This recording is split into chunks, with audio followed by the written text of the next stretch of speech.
Mais avant cela, j'annonce la chronique qui va suivre. C'est notre chronique Histoire de mode.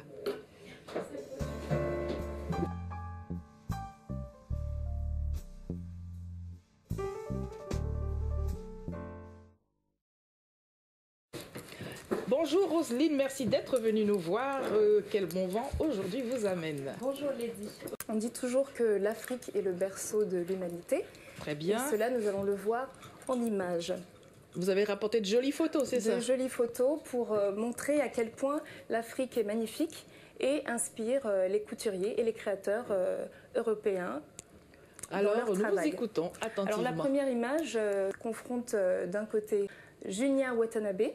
C'est un défilé de juillet 2008 où on peut admirer les coiffes qui agrémentent les panoplies et qui ressemblent étrangement, si ce n'est fidèlement, à l'attaché de foulard dont on a fait un sujet, le djellé. Voilà, le guélé, que l'on retrouve chez les Yoruba, au Bénin et au Nigeria. L'image suivante. Cherchez l'erreur. Image suivante. Nous avons là Christian Dior qui présente un défilé 2008 de haute couture et les coiffures sont aussi très fidèlement inspirées de la tribu Mangbetu du Congo, où on a cette similitude avec la frange en plus. Une coiffure très effilée à la base qui remonte en trompette vers le haut. Voilà, c'est pas seulement de l'inspiration, c'est à la limite du plagiat. Photo suivante. Ça a joué des tours à certains et je vous dirai pourquoi. La photo suivante, nous connaissons tous notre traditionnel Bogolan, voilà, d'Afrique de l'Ouest et qui a fait le tour du monde. Et la photo juste après met en scène un défilé très récent d'Oscar de la Renta qui a revisité, sans hésitation, hein, nous reconnaissons et sans hésitation, mais est-ce qu'ils précisent quand ils font cela dans leur manuel de couture, dans les catalogues, que voilà, on s'inspire de ceci ou de cela, ou est-ce qu'ils s'autopropulsent créateurs de quelque chose de nouveau qui ne l'est pas? Alors, je ne vais pas m'avancer à le dire pour tout le monde, mais nous aurons plus tard une image qui nous montrera justement un créateur qui a eu des problèmes carrément avec un pays africain. D'accord. Alors là, c'est toujours le Bogolan. C'est une autre panoplie d'Oscar de la Renta avec le Bogolan bicolore, noir et blanc, que nous voyons sur la droite en pleine confection par une maman du village. Voilà. D'accord. Ensuite?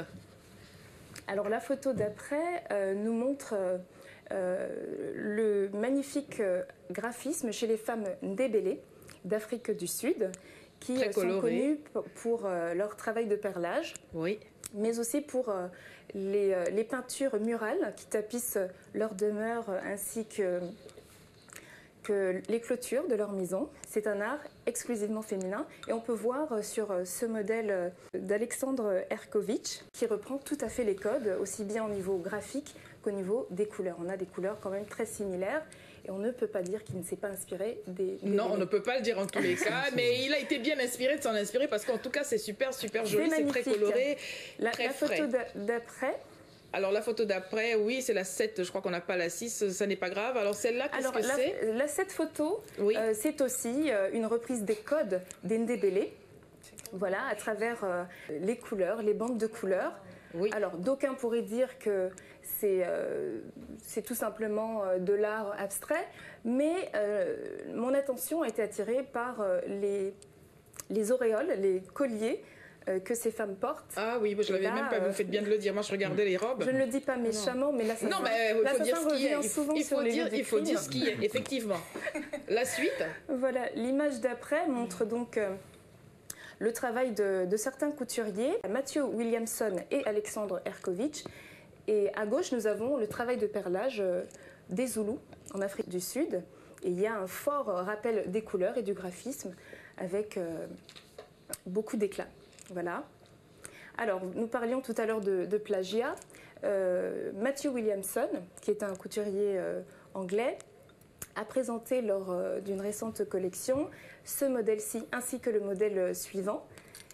et il a été contesté par les autorités éthiopiennes parce qu'il s'agit des tenues traditionnelles. Mais permettez une question, Roselyne. Il faudrait peut-être que les couturiers, les créateurs se méfient de reproduire des choses qui... C'est un patrimoine national, international. Quelle est la limite en fait? La mode est une branche artistique. Plus rien n'appartient réellement à personne. Nous sommes dans un phénomène de mondialisation. Néanmoins, il y a souvent ce manque de reconnaissance et d'honnêteté intellectuelle que l'on peut déplorer chez certains créateurs. Celui de ne pas exactement signifier la source de leur inspiration. Oui. Et là, ça a été une réelle polémique. Mais pour une fois, nos amis téléspectateurs vont voir que la culture africaine est d'une extrême richesse et mise en valeur dans Lady vous écoute, parce que je soupçonne d'aucuns de nous soupçonner de ne pas le savoir, et pourtant. Mais alors, j'ai une question. Est-ce que à l'envers, est-ce qu'un Africain qui s'inspirait, moi je ne sais pas, d'une création occidentale, serait mis lui aussi au banc de l'accusé? Alors, ce que je peux en dire, c'est que nous sommes dans un mouvement de mondialisation, donc d'échange et de rencontre de culture.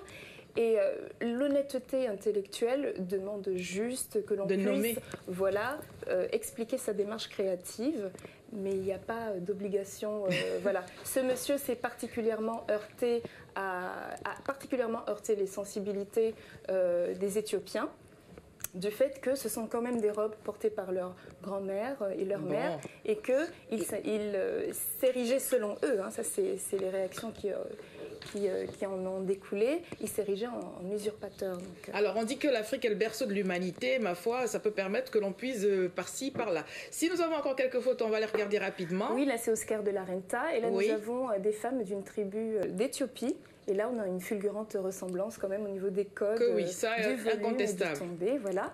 La photo d'après, c'est Jean-Charles de Castelbajac qui présente donc une collection où on voit largement une ressemblance avec les bracelets Maasai. Ce sont même les bracelets, oui, tout à fait. Voilà, et avec un travail de perlage et une reprise des codes et des graphismes au niveau des couleurs. Le collier. Et enfin, nous avons Julia Watanabe en haute couture qui nous présente donc une réinterprétation de la doudoune en robe.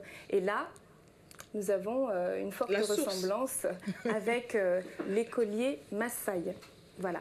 Merci beaucoup Roselyne Belliga. Je tiens à préciser que vos photos, en tout cas votre travail de recherche, parce que c'est de la recherche quand même, que de trouver les sources, les bonnes photos, les bonnes coïncidences, et vraiment dans Lady vous écoute, nous vous disons merci pour nos amis téléspectateurs.